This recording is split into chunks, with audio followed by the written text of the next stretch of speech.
A sign reads Cold Harbor Battlefield, Richmond National Battlefield Park. An American flag waves over a brick visitor center. Hello, my name is Doyle Sapp. I serve as the superintendent of Richmond National Battlefield Park and Maggie L. Walker National Historic Site. Richmond's National Parks. I'd like to welcome you to the commemoration of the anniversary of the 1864 Battle of Cold Harbor. Now, it's an understatement that for the last year, we've been living in tumultuous times. A watershed year in American history.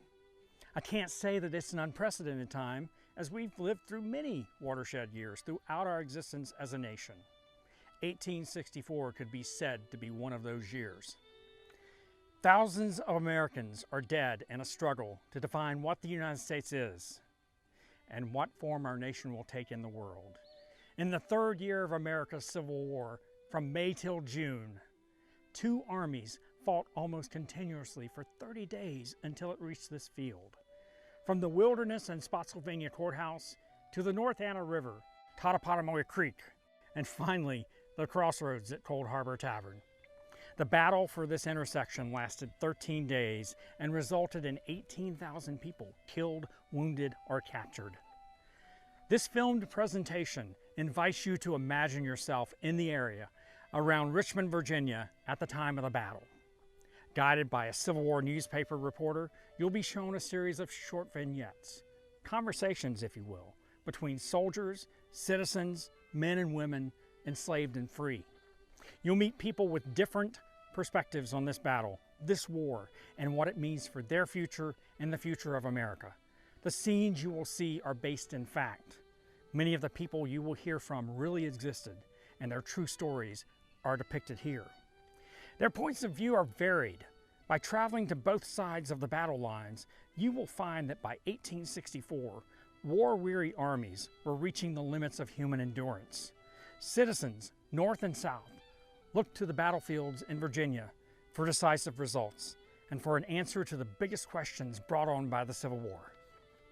Will this nation fall, a house divided, or will it long endure, now that where an army of emancipation marches, freedom follows? We invite you to follow them, hear their stories, and use your imagination to make yourself a witness to history.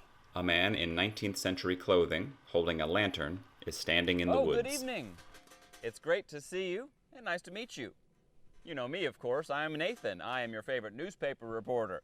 I write for the Richmond Examiner, all the latest news of the Civil War. I'm glad you could join me tonight because I have a new idea for a story, and that story involves you. You see, I've gotten special permission to go down to the front lines, to the scene of where a big battle just happened. I would like to take you with me. What I'm interested in is what regular people like you think about this war and about this battle. I would like to have you accompany me. We're going to go and see some scenes and some people associated with this Battle of Cold Harbor, and then you can tell me what you think of the Civil War as it's happening. If you're interested, I'd love for you to come along with me. We can start our journey right now. Before we go out to the battlefield, there's a couple of people right here in town that I'd like you to meet. One of them is a congressman, and the other is a military leader. The two of them are getting together because each of them has some ideas how the other one might be able to help them out. Let's see what they've got to say. A man in a gray Civil War uniform approaches a man in 19th century civilian clothing on the porch of a brick mansion. Good day, sir. Good day, Colonel. Thank you for taking the time to meet me. An honor. I know that you're busy in the field with your army. I understand you just came from a big battle.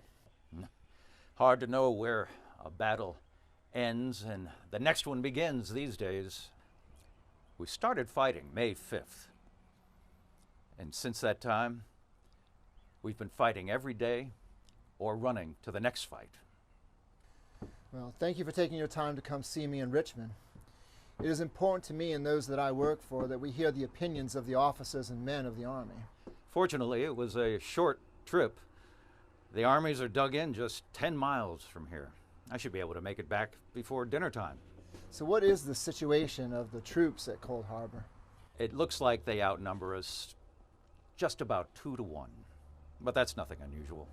We have not had the same matching numbers since the original conscription act, where we put every white male in the ranks between the ages of 18 and 35. And Many were not happy about that. We are all asked to make sacrifices, Colonel, in hopes to bring this war to a swifter close. And here we are 2 years later. And we've lost a lot of those men. Gaines's Mill, Sharpsburg, Fredericksburg, Chancellorsville, Gettysburg. The list goes on. Yes, it does.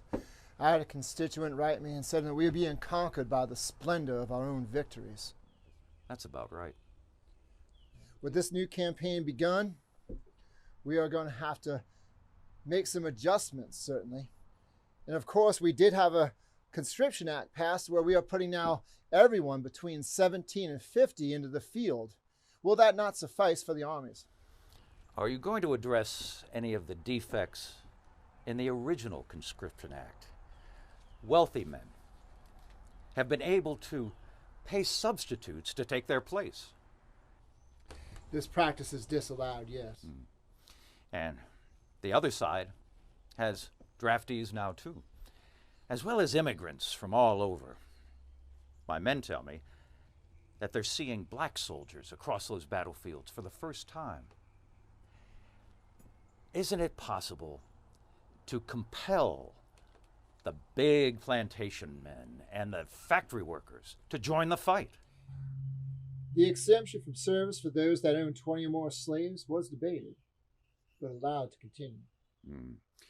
Some of my men, not myself, mind you, but some of the ranks grumble that this war is being fought by the poor for the benefit of the rich. I understand. At this point, I'd be robbing Peter to pay Paul if I took the factory workers out of their jobs and the overseers out of the fields. Which do you need more, soldiers on the battlefield or food and guns? But you could take some of your men to the mountains, rustle up the deserters and bring them back to the army. You can compel them to do that, I believe. And how many of my outnumbered men who are barely keeping Grant's army at bay 10 miles from here, how many of them would you have me send out to hunt them down? How about prisoner exchanges? Isn't there a way to get some of our captured men back? No, Grant still refuses to budge. No prisoner exchanges. We're responsible for all the Yankees in our care, and we're getting none of ours back for the foreseeable future. I hate having so many of them here in the city. I have to take men from your command to guard them, and I'm convinced there are forces here in the city working against us. Union sympathizers right here in Richmond. Well, sir, I can't help you there. I just don't know how to contend with fighters that aren't soldiers. Well, this is my problem, not yours. We will have to make do with what we have, I suppose. As we always have. But how much longer do you think you can do it?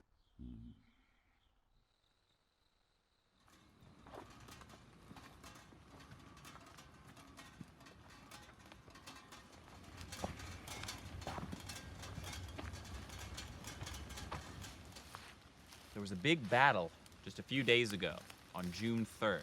And since then, the armies have basically stayed put. They dug themselves into trenches, and now they're just right across that field, kind of looking at each other, waiting to see what the generals are going to tell them to do next. A man in a blue Civil War uniform approaches a man in a gray Civil War uniform across an open field. Come on out from behind that tree, Johnny.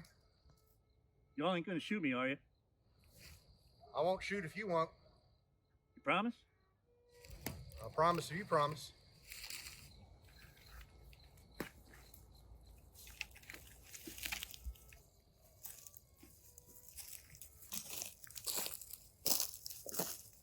You don't look so scary up close. And without my musket, I'm just a blacksmith from Pennsylvania. I'm just a fellow from Virginia. Well, Virginia, you want to come over to our side? Heck no. I ain't no deserter. I did go home a couple times just to help with the planting, but I always come back. So they just issued General Order 64. Says any of you fellas come over to our side and take the oath, you get a free ticket ride up to Philadelphia. Or you can join the army, head out to the western frontier. You don't even have to shoot another Southern man. Nah, who would I know in Philadelphia? Why don't you come on over this side? Not me, friend. My 3 years is almost up. I've got 1 month left to go before I get to go home. They let y'all leave the army? That sure is nice. So how long have you been in? I signed up for 3 years, but with this new conscription act we got, looks like I'll be in the Army until they decide otherwise. We got some real patriots in my company. Half of them are re-up for another 3 years. Most of the guys in my company joined up because they knew there was somebody else joining up, and then the rest were just too ashamed not to. I don't really know why I enlisted. I didn't really think and consider what it was like to be a soldier in the Army. Heard you got a big election coming up, and they're going to let the soldiers in the field vote. That's right. That's right. Old Abe Lincoln's going for his second term against George McClellan, who is our former general. He was actually in command of the army, and we were right over there at Gaines Mill. Wow, I was just over there at a Watt House at the same time. Boy, a lot can change in 2 years. It sure can. I wasn't so sure about old Abe back in those days, but I think this year he's going to get my vote. Can't say I'd vote for an abolitionist. Hey! What in the world are you men doing there? Get back in those trenches! Do it now! That's an order! You got about 60 seconds before I give the order to start shooting! Well, Johnny, I think this truce is just about expired. Well, till next time then. All right, you take care. You too.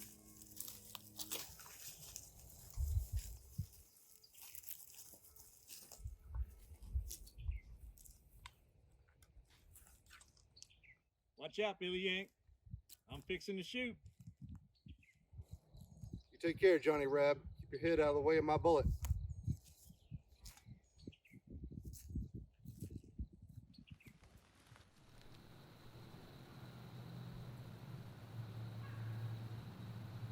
Some people in Richmond still support the Union, and now they've got a pretty difficult choice to make. See, there's a new law that says that every white man in the South has got to be in the Army, whether they want to or not. Now, John over there, he doesn't want to fight for the Confederacy, and that means that he's going to have to cross from one side of this battlefield to the other one if he wants to escape to the north and stay out of the war. Let's see what we think of his journey. A man in 19th century civilian clothing holding a lantern approaches a soldier in a blue Civil War uniform holding a musket. Halt! Hold it! Don't shoot! I'm a friend. Wait a minute, we don't get many friends from your direction. Hands up. Who are you? What's your business? Well, my name is John. Are you lost? Oh, no, sir. I'm right here where I'd like to be. Where's that exactly? Well, anywhere north of here would be just fine, honestly. What's your business? Well, I've come here to see General Grant, if I may. General Grant? General Ulysses Grant. Yes, sir, that's right. Ulysses S. Grant, that's the one. General Grant, commanding general of all the United States armies and all the theaters of war. You just want to stroll up and talk to General Grant? Yeah, if it's not too much trouble, if you wouldn't mind sending the general word. It is getting to be a little bit late, so you may need to waken. Okay, hey, take this up the chain of command. Tell them that John is here to see the general. Yeah, I'll run him through if he tries to escape. Are you a soldier? You're not in uniform. Well, in a manner of speaking. Are you a rebel deserter? Oh, no, sir, I'm no rebel, not even a little bit. Now, Jeff Davis was kind enough to extend me an invitation to serve in the Confederate Army, but I politely declined that invitation. Oh, you can do that? Well, not exactly. You see, 2 years ago, the Draft Act stated that all men that were ages 18 through 35 had to serve, whether you wanted to or not. At that time, I was 36, therefore exempt from serving. Well, I went back to working in my family's hardware store, and now 2 years later, this spring, I find myself working in a mostly empty store. With most men in the ranks, there's no one left behind to manufacture anything. And on top of all that, they changed the draft law to where all men ages 17 through 50 have to serve. That makes me eligible again. I am not interested in taking up arms against the United States, and so I left. Well, wasn't there a way to get out of it? Up in New York, you can buy your way out. You can purchase a substitute. Well, I surely would try that, but they got rid of that policy down here this year as well. Now, I don't suppose up in New York they have a policy that lets you get out of serving by owning 20 or more slaves, do they? Heck no. And I suppose you're too poor to do that. Well, not exactly. My father did own several slaves, but when he died, my mother, his sister, and I freed them all. Why's that? Well, have you ever met a slave? No. Have you ever been to a slave auction? No. Well, I have. I've seen these people led through the streets in chains, brought up to an auction block where they're sold like cattle, their families are broken up, and it's awful. There's no way I could continue to live with myself, knowing that it was within my power to grant these people their freedom. Now, whatever my father may have done and all those that came before him, however we inherited this system, I will not be compelled to defend it with my life, and so I left. Now, furthermore, you'll find if you reach Richmond that there's other people in Richmond that are Union sympathizers as well. Now, they're forced to keep quiet right now for their own safety, but should you make it there, you'll find them. Well, we're planning to be there. Yeah, so up in New York, there was a draft riot last year. Over 100 men died, and that was just because they were selecting some of the men. Now, in the South, you're saying everybody's facing the draft? That's right, whether you care to or not. You and your buddy over there, were you fellas drafted?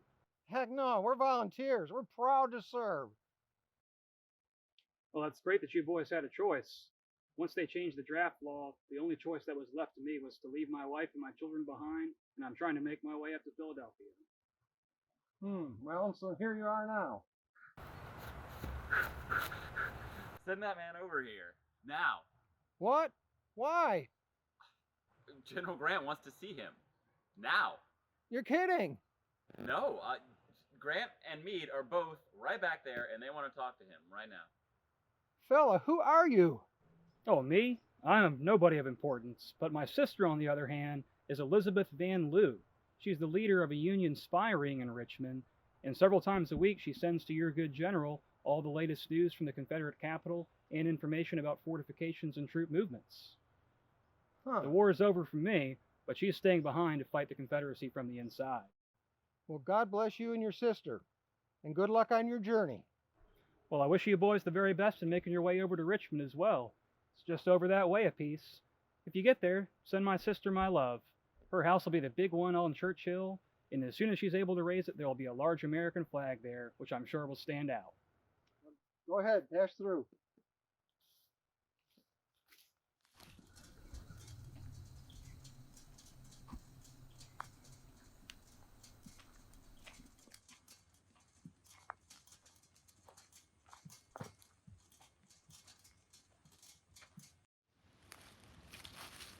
We're pretty far out now. We're so far out, I think, that we might even be able to see what some of the Union Army is up to. Way out here, we might be able to see what some of the wagon drivers who keep the Union Army supplied are saying about the battle. We might also see some of the soldiers who are guarding those supply wagons, see what they think about being so far away from the fighting. A man in civilian clothes, carrying a box marked Army Bread, approaches an African-American soldier in a blue Civil War uniform. Thank you, bro. Standing guard, son. Yeah, happy to do it, I am. I'd rather be in the fight. Well, I don't know what you all are complaining about. They got us back here in the rear, don't they? Safest place there is. And who says I want to be safe? I signed up for this army to beat the rebel army, didn't I? I wanted to fight against slavery even before there was a war. For years I waited. Then the war came. I wanted to be a soldier. For years, I waited for them to let black men into the army. By God, they let us. They finally let us. But what use? What use is even being in the army if they aren't going to use us? I mean, anybody can dig a trench or guard a wagon. Well, son, you sure in a hurry to get shot at, ain't you? You know, these wagons, they gotta be guarded too. And I'm gonna be up half the night unloading these bread boxes. The wagon train's 5 miles long. Come morning, we're gonna be driving back to the depot and filling them up again. There'll be a lot of food around here. And I hear tell them Rebs out there have been starving for a while now, so what you reckon they wouldn't give to get their hands on these eats? But we've got enough other men for that kind of work. I mean, look at the size of this army. I read in the paper that on the other side, they're making every white man from 17 to 50 get pressed into Confederate service. Look at us. We've got a draft, and our army is otherwise full of volunteers, immigrants from other countries. thousands of black men eager to take the fight to them. Rebels just have one source of men. Adult white men. Well, the blockade means they get no immigrants. And it'll be a cold day before they let black men in the army as anything other than slaves. I mean, surely they can let me get some fighting done before it's all over. Still plenty of fighting left to do. And that's a hard thing to imagine, ain't it? After what happened here 2 days ago. After that slaughter. No other word for it. God-awful slaughter. Did you see any of that? No. Yeah, well, I did. How can an army come back from a drubbing like that, I ask you? How can men get bloodied the way our boys got bloodied and come back from it? And you say you want to fight. Well, last night I overheard two officers talking. I heard them say that we still got hundreds of our boys laying out in front of them Reb trenches. Thousands, maybe. They're dead. Oh, bloated up because of the heat, stinking to high heaven. No way to get out to them, see? No way to get to them and bring them off the field and give them a decent burial. So the dang Rebs keep popping away at anything that moves out there, because that's what war is. You say you want to fight? Well, take a deep breath, why don't you? Go on and fill your lungs with that stench, son, because that's what comes of it. I declare, before 1862, I never thought human beings could treat each other this way. I was sure wrong. Now I expect you're going to get your share of fighting. Them fellers last night, they allowed old Grant may even order another attack. That's what I heard him say. And that wouldn't surprise me at all. Seems to be a whole lot going on in these woods tonight. You notice it? A lot of feet tramping through here. A lot of horses pulling guns through these woods.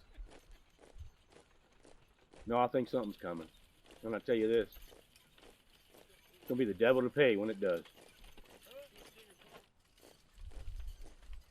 You said you didn't think human beings could do this to each other.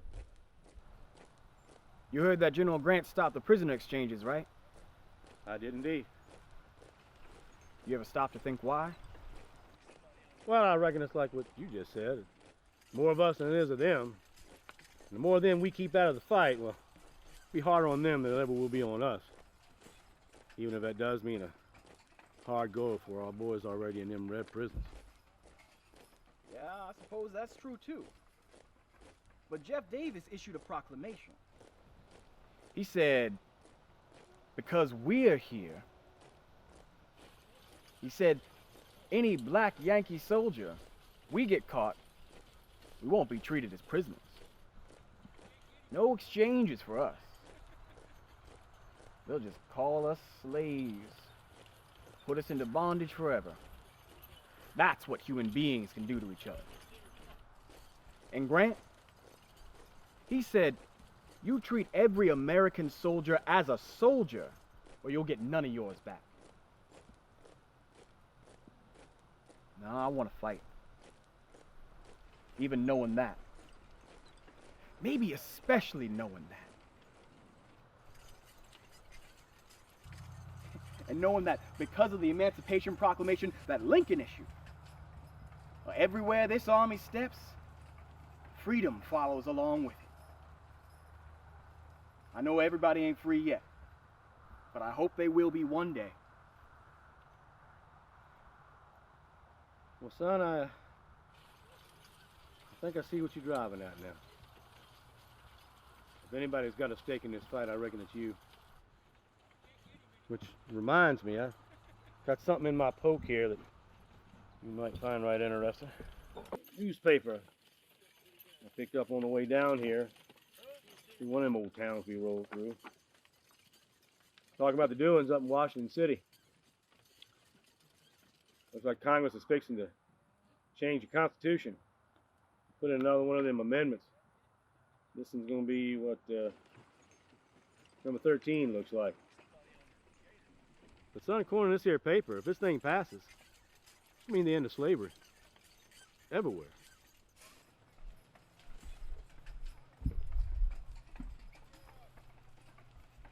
Remarkable. Remarkable. Yeah, I know the president's proclamation, well, it allows us to liberate enslaved folk we come across by the army, but if Lincoln loses re-election, I mean, that all just goes away. This, an amendment, that's forever. This makes what we're doing here even more important. It said that the Senate has passed it. That the House of Representatives, if they pass it next week, Lincoln will sign it into law. Now we've got to win this war. We've got to. Every box of bread that you carry, every inch of ground that we gain, that's one step closer to freedom for everyone. 4 million people. It's 10 miles to Richmond. Just 10 miles. And if we can get there, it'll all be over. They're all free. They're waiting for us out there. Oh, they're waiting. And we're so close. If we get to them,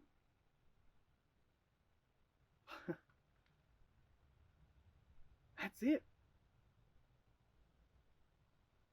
I will get to them. I will fight to get to them. And so, well, son, if fighting's truly what you want to do, then God bless you for it. And all the luck I can wish for you, too. Well, now, these old bread boxes ain't gonna unload themselves. Still got them mules to hobble, so just remember to keep your head down, son.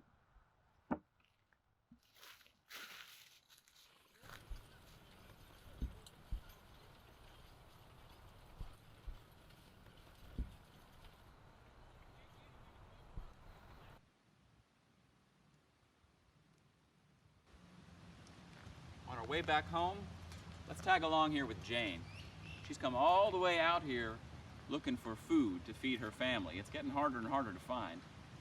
She took a big risk doing it though, coming out all this way. Now she's gonna have to come back through the lines of soldiers to get back home. It might not be so easy to find a safe way back. A woman carrying a basket approaches a Civil War soldier in blue. Halt! Oh, please, I'm just passing through. Ma'am, what are you doing out here? Don't you know it's dangerous to be walking on these roads? You could get yourself shot. I was safe at home with Mother and the children. We went into the basement while both armies passed by, and we stayed there until the guns grew quiet, but it's been days and the armies are still out there. Yes, ma'am, I know. We're kind of both stuck where we are right now. Well, we didn't have much food to speak of to begin with. 2 years ago when they had the battle here, they destroyed all the crops, and with a bad harvest and the men going off to fight, now the government's coming and taking most of what we have left. I had some friends down the road that said that they might have some crackers they could share. And so I just went to go get some food for Mother and the children, and I'm just trying to get home to them. Ma'am, I sympathize, but we can't just have people walking up and down the roads out here. I've got orders. My sergeant ordered me. We've got to keep these roads clear. It's not safe for you, ma'am. Surely he meant soldiers, not just a poor woman with a box of crackers. I don't know what he meant, ma'am. But what am I to do? Just wait in this road until you all decide to go? When will that be? You've been here less than a week and you've stripped all the farms bare. Y'all eat everything in sight. Yes, ma'am. I know, but it's hard. It's hard to feed all of these men. Do you even have any idea how much food 100,000 men eat every day? No, I don't, but I only know how hard it is to feed my own family, and I'm just trying to get home to feed them. Well, is your home close by? Yes, it's a mile down the road. I'm from here. I know the way. Just a mile. Yes, it is. Where are you from? I have some friends from Philadelphia. I thought I'd see if you knew them. No, ma'am. I'm from Indiana. Well, maybe I shouldn't say any more than that. Oh, what could the harm be in making friendly conversation? Ma'am, it's hard to tell who's friend or foe anymore. I mean, those fellows across the way there in the gray uniforms with the rifles, it's easy to tell because they're shooting at us most of the time. But when I see an older gentleman or a young boy or a lady like yourself come along, I have no way of knowing whether you're friend or foe or not, ma'am. It's really hard not to know whether a friendly face is actually friendly. How silly. What harm could I possibly do to you? Well, ma'am, I guess it'll be all right. Is your home near here? Yes, it's just a mile down the road. Okay. All right. I guess it'll be okay. You go home and take care of the little ones, and here's some extra food for them. Oh, thank you so much. I promise I'll stay out of trouble from here on out.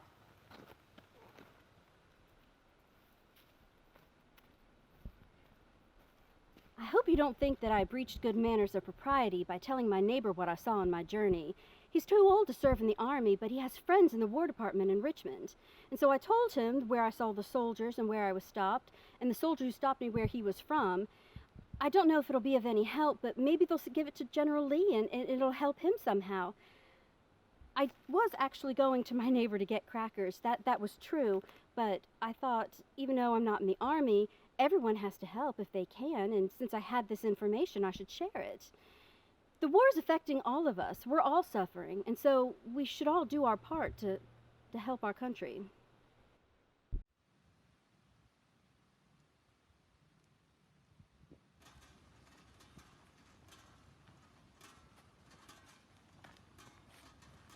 Well, we made it back.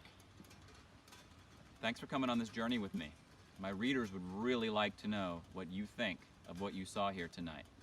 So I'd really like to hear your comments. So what I'd love you to do is just write them up, maybe type them, and then send them to me in the post. So post your comments, and then they'll show up on my page. I'm really eager to hear what you have to say about what you saw here. Thank you.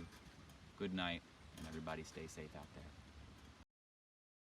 Thank you for joining us for this presentation of Freedom Follows. We hope these perspectives will help you better understand not only the Battle of Cold Harbor and its place in American history, but how the experience of the past still shapes our lives today. The people who met on this field in 1864 considered the most fundamental questions of our nation's history. What does it mean to be free? And what does that freedom mean to everyone? I hope seeing these historical experiences will help you consider these questions as they arise today. Thank you, and good night. Credits: Freedom Follows, presented by Richmond National Battlefield Park. Featuring, in order of appearance, Nathan Hall, John Pagano, Mark Ramsey, Travis Hebert, Jim Yeager, Ben Tyree, Stephen Sylvester, Joseph Rogers, Mark Wilcox, Melissa Polonsky, Mike Duffy. Music by Southern Horizon, John Robeson, Sue Tarr, Lynn Trott, Roger Reynolds. Songs: Lakes of Pontchartrain, Lorena.